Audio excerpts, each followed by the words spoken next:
En el mundo de las finanzas, pocas historias alcanzan el nivel de audacia y desastre como la de Nick Leeson, el hombre que desde su oficina en Singapur derribó uno de los bancos más antiguos y prestigiosos de Inglaterra, Barings Bank. Leeson no era un estafador tradicional, ni alguien que buscara robar directamente. Su estrategia era mucho más sutil, más peligrosa y, sobre todo, letal para la estabilidad de la institución. Desde el piso de operaciones del Singapore International Monetary Exchange, Leeson comenzó a construir una red de apuestas financieras que nadie parecía supervisar correctamente, combinando negligencia interna con la sofisticación de los derivados y los futuros sobre índices bursátiles. Dale like y suscríbete para descubrir cómo un solo trader logró derribar un banco centenario. Leeson había sido asignado originalmente para cubrir operaciones rutinarias, pero pronto descubrió que podía tomar riesgos adicionales sin que nadie en Londres notara la magnitud de sus movimientos. Para mantener la apariencia de normalidad, utilizó cuentas secretas y falsificó registros contables, especialmente la infame cuenta 88234, donde registraba pérdidas como si fueran beneficios o simplemente las ocultaba. Cada vez que una operación salía mal, en lugar de reportarla, la trasladaba a esa cuenta fantasma, creando una ilusión de éxito continuo y estabilidad para Barings. Nadie verificó de manera estricta las transacciones de esa cuenta, y Leeson explotó esa debilidad con una precisión escalofriante. Las apuestas de Leeson no eran simples movimientos en los mercados, se trataba de apuestas gigantescas sobre futuros del índice Nikkei de Japón, instrumentos altamente volátiles y sensibles a la economía japonesa, que él manipulaba de manera estratégica. La confianza del banco en su juicio y la reputación impecable que había construido le otorgaron libertad para superar límites, mientras simultáneamente generaba informes falsos que mostraban un desempeño sólido. Cada operación fallida era absorbida en la cuenta oculta, y cada operación exitosa reforzaba la idea de que Barings estaba manejando sus riesgos con maestría. Durante los primeros años de su ascenso, los resultados de Leeson parecían milagrosos. Sus operaciones generaban ganancias extraordinarias y Barings celebraba al joven trader que, sin proponérselo realmente, se convirtió en la estrella del banco. Sin embargo, detrás del brillo de esos éxitos se escondía un riesgo acumulado que nadie en Londres podía medir. Leeson entendía que estaba jugando con fuego, pero también sabía que el sistema le daba la oportunidad de ganar mucho dinero antes de que la falta de supervisión provocara un colapso inevitable. El verdadero desastre comenzó cuando el mercado japonés experimentó turbulencias inesperadas a principios de 1995. Los futuros sobre el índice Nikkei cayeron dramáticamente, y Leeson, atrapado en apuestas que excedían la capacidad financiera del banco, intentó cubrir pérdidas con operaciones aún más arriesgadas. Cada movimiento que debía protegerlo lo llevaba más profundo en la cuenta secreta, y cada intento por equilibrar las pérdidas generaba un efecto dominó que Barings nunca anticipó. La magnitud de la exposición se volvió imposible de ocultar, y la ilusión de estabilidad comenzó a desmoronarse. Leeson también aprovechó la geografía y las diferencias horarias. Desde Singapur podía ejecutar operaciones mientras la sede en Londres dormía, lo que le daba una ventana de oportunidad para acumular posiciones gigantescas sin interferencia inmediata.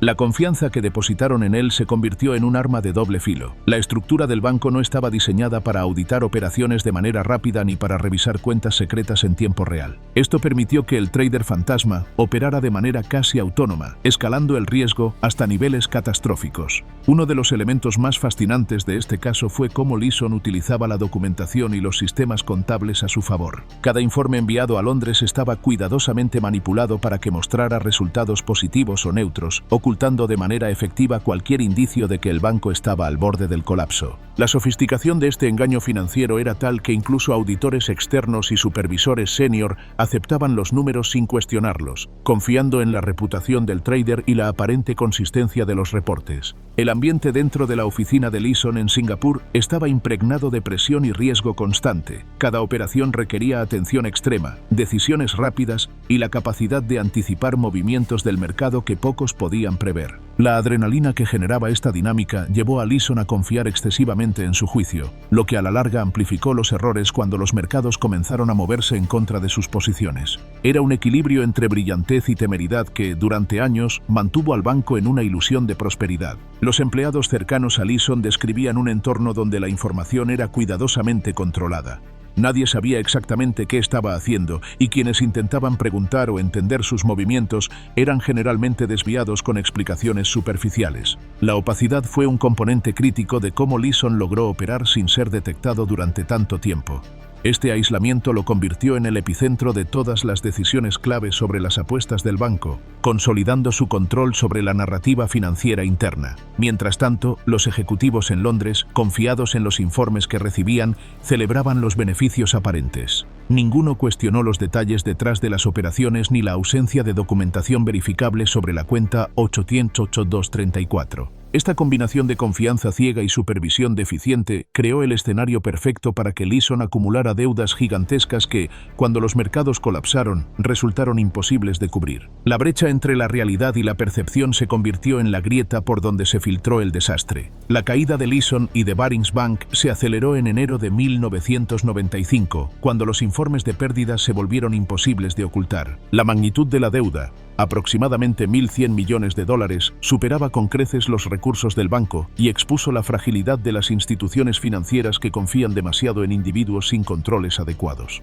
En cuestión de semanas, lo que había sido una operación próspera se convirtió en un colapso total que obligó a la intervención del gobierno y al rescate de activos, marcando el final de uno de los bancos más antiguos de Inglaterra. Comenta tu opinión sobre el caso de Nick Leeson y cómo un error puede costar millones. El caso de Nick Leeson se convirtió en un ejemplo paradigmático de cómo la combinación de ambición personal, falta de supervisión y sistemas financieros complejos puede conducir a un desastre monumental. Los expertos financieros y las universidades de todo el mundo estudian su historia como una lección de control de riesgos, ética empresarial y la importancia de la transparencia en los mercados. Lo que comenzó como un joven trader confiable terminó siendo el hombre cuya astucia y temeridad desencadenaron una de las quiebras más sonadas de la historia bancaria moderna. Tras el colapso de Barings Bank en enero de 1995, la historia de Nick Leeson se convirtió en una saga de advertencias sobre la concentración de poder en un solo individuo dentro de una institución financiera. La magnitud de las pérdidas, estimadas en aproximadamente 1.100 millones de dólares, no solo devastó a un banco centenario, sino que también expuso las grietas estructurales en la supervisión y los sistemas de control de las operaciones financieras internacionales.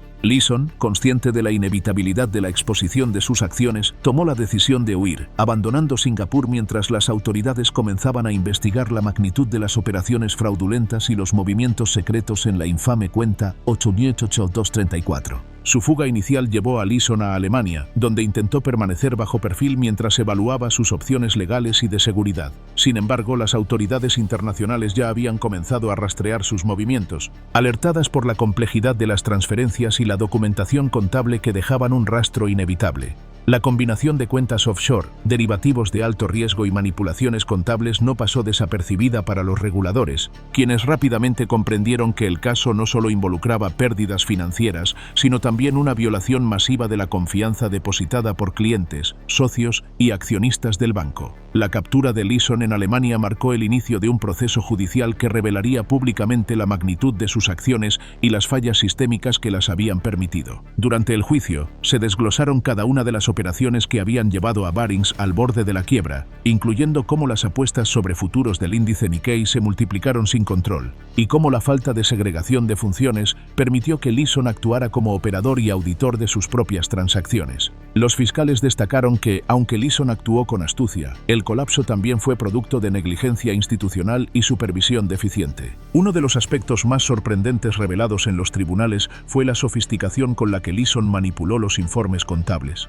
Cada documento enviado a Londres presentaba un panorama de éxito y estabilidad, mientras que la realidad escondía pérdidas gigantescas que se acumulaban de manera encubierta. Testigos expertos explicaron cómo la estructura del banco permitía la consolidación de operaciones sin revisión externa inmediata, y cómo la reputación del trader eclipsó la necesidad de controles rigurosos. Este contraste entre apariencia y realidad se convirtió en un elemento central de la narrativa del juicio. Leeson también abordó ante el tribunal su propia psicología durante los años de operaciones riesgosas. Admitió que el sentido de invulnerabilidad y la adrenalina que proporcionaban las operaciones de alto riesgo influyeron en su juicio, llevándolo a tomar decisiones cada vez más arriesgadas para cubrir pérdidas anteriores. La presión constante de mantener la ilusión de éxito y la necesidad de recuperar las deudas ocultas lo llevaron a una espiral de riesgos desmedidos, donde cada operación fallida exigía movimientos aún más arriesgados. Esta dinámica interna se convirtió en un caso de estudio sobre la psicología del riesgo financiero. El impacto del colapso de Barings Bank no se limitó a Leeson o al propio banco. Los mercados financieros internacionales observaron con atención cómo una sola persona podía, sin supervisión efectiva, desencadenar la caída de una institución con más de 200 años de historia.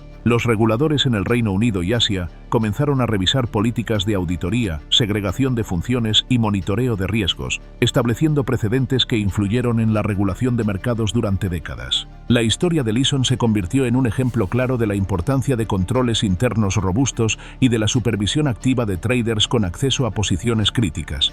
Tras su condena en Singapur, Leeson fue sentenciado a 6 años y medio de prisión por fraude y manipulación de cuentas. Durante su tiempo en la cárcel, la atención mediática permaneció alta, y se escribieron numerosos libros y artículos que analizaban cada detalle de sus operaciones, su fuga y la caída del banco. Leeson aprovechó esta notoriedad para compartir su perspectiva, explicando cómo la combinación de confianza institucional, sistemas de control inadecuados y su ambición personal crearon un desastre inevitable. Su historia pasó de ser un escándalo financiero a convertirse en una narrativa educativa para economistas, gestores de riesgo y estudiantes de finanzas. La repercusión internacional del caso también se dejó sentir en los clientes y socios de Barings Bank. Las instituciones financieras que habían confiado en los servicios del banco evaluaron sus propios sistemas de control y auditoría, reconociendo que la exposición a un solo individuo podía ser catastrófica. Se reforzaron los protocolos de verificación, la supervisión de operaciones en mercados extranjeros y la transparencia en la comunicación de riesgos. El legado de Leeson y Barings fue, en muchos sentidos, una lección dolorosa que transformó la forma en que se gestionaban y regulaban las operaciones financieras globales. El colapso también inspiró análisis académicos sobre cómo la combinación de tecnología, confianza y estructuras corporativas puede ser explotada por individuos con conocimientos avanzados y acceso privilegiado. Leeson se convirtió en un caso emblemático para entender los riesgos de concentración de poder y la importancia de la auditoría independiente. Los expertos destacaron que el uso de sistemas electrónicos de negociación y la velocidad de las transacciones modernas requerían un enfoque aún más riguroso de control interno, algo que Barings no había anticipado. Comparte este video y suscríbete para conocer más historias reales de fraudes financieros.